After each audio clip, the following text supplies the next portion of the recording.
Alors, parlons du lait deuxième âge. Le lait de deuxième âge, encore appelé préparation de suite, est le lait que maman donne à l'enfant lorsqu'il a 6 mois évolué. Il contient plus de fibres que le lait du premier âge. Les circonstances adéquates pour un lait de deuxième âge. Le lait de deuxième âge répond aux besoins nutritionnels des bébés âgés de 6 mois à 12 mois et ne doit jamais être proposé avant 4 mois. Par ailleurs, à lui seul, il ne couvre pas tous les besoins nutritionnels du bébé âgé de 6 mois révolu à 12 mois. Il est donc utile de l'associer au lait maternel et à la diversification alimentaire. Il est important de débuter avec le lait deuxième âge lorsque bébé a déjà 6 mois d'âge révolu, car à cet âge, bébé a un besoin en protéines qui n'est pas contenu dans le lait premier âge. Il ne faut surtout pas faire usage du lait de vache car sa teneur en protéines est trop importante et celle en acide linoléique trop faible au regard des besoins du bébé. Le lait de deuxième âge est conçu les éléments suivants. Les vitamines et sels minéraux, ils sont présents en grande quantité. Du fer est indispensable pour le bon développement de l'enfant. Les protéines, l'apport doit être compris entre 2,25 et 4,5 grammes par 100 kilocalories, quelle que soit la nature des protéines. Les lipides, l'apport doit être compris entre 3,3 et 6,5 grammes par 100 kilocalories. Les huiles de sésame et de coton ainsi que les matières grasses contenant plus de 8% d'isomères d'acides gras sont strictement interdits.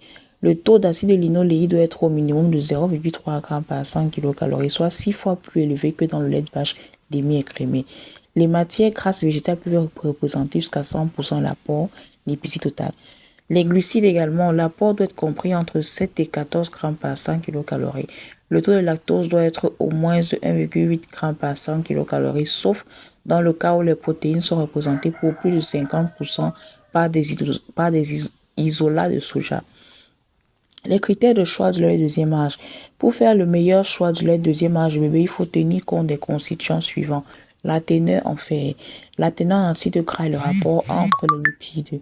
Il faut privilégier des laits ayant un rapport linoléique alpha-linoléique proche de 100 car plus ce rapport est faible et plus le lait est riche en acides gras monoinsaturés qui sont nécessaires pour le développement cognitif et l'acuité visuelle du bébé notamment.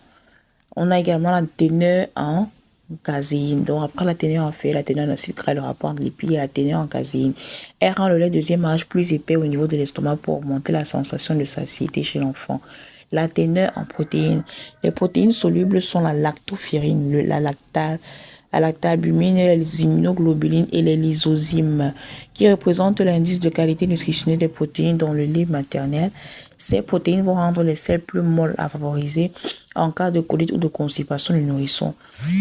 Regardez également le rapport entre lactose, destrine, maltose ou l'apport en sucre. Plus la teneur en lactose est élevée, plus le transit intestinal est facilité anti-constipation. Cependant, prudence, car le lactose en excès qui sera non digéré puis fermenté avec production des gaz intestinaux, il peut donc exposer à un risque de colique chez le nourrisson. Bon, dans quelles circonstances le lait deuxième âge est adéquat? La maman, selon les besoins du bébé, peut faire recours à des types de lait deuxième âge spécifiques. On va citer quelques-uns. Le lait confort. C'est le lait standard légèrement épaissi ayant une action sur les régurgitations, mais moins forte que dans les laits anti-régurgitation car la teneur en amidon est inférieure. Un lait anti-constipation. Ces laits ont un rapport caséine-protéine soluble inférieur à 1, ce qui contribue à une meilleure motricité intestinale. Le lait pour diarrhée. Il est important qu'en cas de diarrhée importante, le lait du bébé soit remplacé par un lait de substitution sans lactose, car le lactose est irritant pour les intestins et aggrave la diarrhée. Ce lait doit être combiné à un soluté de réhydratation par voie orale et le lait sans lactose doit être poursuivi au minimum 8 jours. Après cela, maman peut reprendre son ancien lait. Le lait anticolique. Le lait anticolique a un faible taux de lactose pour éviter la fermentation, une forte teneur en protéines solubles ainsi que des sucres lents maltodextrine plus facilement assimilé, digéré. Lait avec ferment lactique. Riche en bifidus, les laits avec ferment lactique facilitent le travail gastrique et permettent de pallier à l'immaturité digestive du nourrisson. Lait avec prébiotiques. Les laits prébiotiques permettent le développement d'une flore intestinale du bébé qui intensifierait les défenses immunitaires et exercerait un effet préventif contre les diarrhées. Lait de satiété. Ce lait de satiété est adéquat pour les bébés ayant un appétit démesuré. En effet, ce lait de satiété est riche en caséine et pauvre en lactose, ce qui rend son transit lent. Ils sont spécifiquement conçus pour retarder la sensation de faim sans altérer la courbe de poids. Lait hypoallergénique. Si bébé a des petits boutons en plaques plus ou moins rouges accompagnés ou dans des démangeaisons, bébé doit prendre lait hypoallergénique.